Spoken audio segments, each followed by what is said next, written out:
कभी एक ऐसी आवाज की कल्पना कीजिए जो धान के खेतों में दूर तक गूंजती है। एक ऐसी परछाई जो सुबह की धुंध में आसमान को छूती हुई सी लगती है। ये है सारस क्रेन। बहुत ऊंचा, राजसी और वफादारी का एक जीता जागता प्रतीक। लेकिन ये शानदार पक्षी आज एक बहुत मुश्किल मोड़ पर आ खड़ा हुआ है। चलिए समझते हैं कि असल में हो क्या रहा है। इसे सिर्फ एक पक्षी मत समझिए, ये अपने आप में एक कहानी है। ये अपनी जोड़ी के लिए जिंदगी भर की वफादारी के लिए जाना जाता है। और इनकी जो गूंजती हुई पुकार है ना, वो बस एक आवाज नहीं बल्कि कुदरत के एक अटूट बंधन का ऐलान है। तो चलिए इसका औपचारिक परिचय भी हो जाए। ये है एंटिगोनी यानी हमारा सारस क्रेन, दुनिया का सबसे ऊंचा उड़ने वाला पक्षी। ये सिर्फ एक बायोलॉजिकल अजूबा नहीं है, बल्कि हमारी सांस्कृतिक विरासत का एक बहुत जरूरी हिस्सा भी है, जिसे अक्सर लोक कथाओं और कला में जगह दी जाती है। लेकिन इस शानदार पक्षी का घर कहाँ है? शायद किसी को लगे कि ये दूर दराज के किसी शांत जंगल में रहता होगा, पर नहीं। इसका मुख्य गढ़ है भारत के सबसे घनी आबादी वाले और खेती पर निर्भर राज्यों में से एक, उत्तर प्रदेश। और बस यहीं से इस कहानी का असली संघर्ष शुरू होता है। जरा इस नंबर को देखिए। 2020 की एक रिपोर्ट के मुताबिक उत्तर प्रदेश में करीब 15,193 सारस क्रेन हैं। ये संख्या इसे दुनिया में इनकी सबसे बड़ी आबादी वाले इलाकों में से एक बनाती है। लेकिन ये संख्या जितनी प्रभावशाली दिखती है ना, उतनी नाजुक भी है। सबसे हैरान करने वाली बात तो ये है कि ये क्रेन किसी नेशनल पार्क या सेंचुरी में नहीं रहते, बल्कि उन्हीं खेतों में घूमते हैं जहां किसान अपनी फसलें उगाते हैं। ये जो साथ रहने का तरीका है, ये जितना खूबसूरत है उतना है खतरनाक भी। इनका पूरा वजूद ही इन खेतों से जुड़ा है। ये सर्वाहारी हैं, मतलब इनका मेन्यू बहुत बड़ा है। पौधों की जड़ें, अनाज, कीड़े, यहाँ तक कि छोटे मोटे मेढक और मछलियाँ भी। एक तरह से देखें तो ये खेत इनके लिए एक बहुत बड़ा बुफे हैं, जो इन्हें इंसानों की इस दुनिया में फलने फूलने का मौका देते हैं। तो सवाल ये उठता है कि क्या हो जब यही खेत जो इन्हें जिंदगी दे रहे हैं, अचानक इनके लिए एक जानलेवा जाल बन जाएं। पहला बड़ा खतरा तो ऐसा है जो दिखाई ही नहीं देता। ये मिट्टी और पानी में छिपा है। जी हाँ, हम बात कर रहे हैं कीटनाशकों की, जो आज की खेती का एक जरूरी हिस्सा है, लेकिन सारस के लिए एक छिपा हुआ जहर भी है। और ये कोई अंदाजा नहीं है, बिल्कुल नहीं। भारत के Salim Ali centre for ornithology and natural history की 2020 की एक रिपोर्ट साफ साफ कहती है कि सारस लगातार इन कीटनाशकों के संपर्क में है।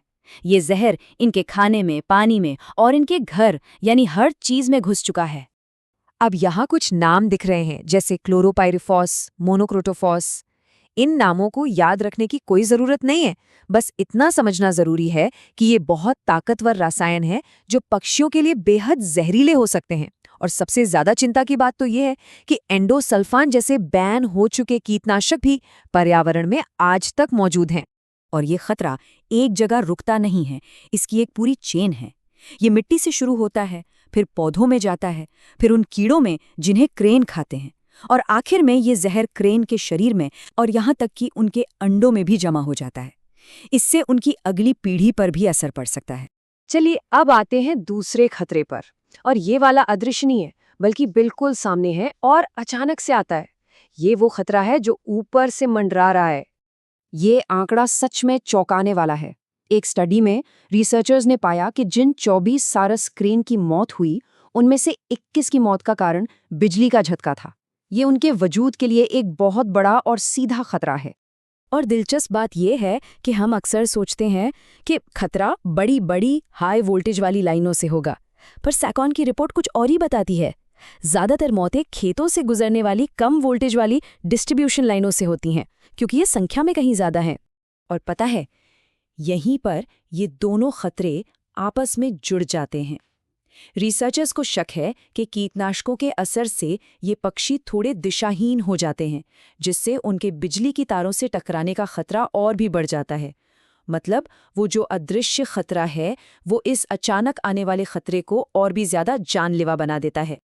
तो इतनी सब मुश्किलों के बीच क्या कोई उम्मीद की किरण है? बिल्कुल है। अच्छी बात यह है कि वैज्ञानिक और संरक्षणवादी सिर्फ समस्याएं नहीं गिनवा रहे हैं, वो समाधान भी सुझा रहे हैं।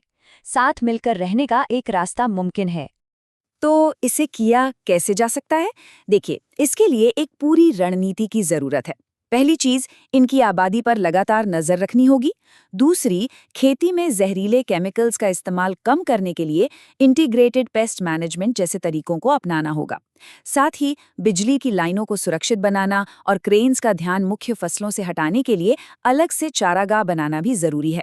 और ये सिर्फ किताबी बातें नहीं है, इसके लिए प्रैक्टिकल समाधान भी मौजूद है, जैसे कि किसानों को सुरक्षित तरीकों के बारे में ट्रेनिंग देना, बिजली के नंगे तारों पर इंसुलेशन लगाना, यहाँ तक कि सारस को आकर्षित करने के लिए अलग से ऐसे खेत तैयार करना ताकि वो मुख्य फसल को नुकसान न पहुंचाएं।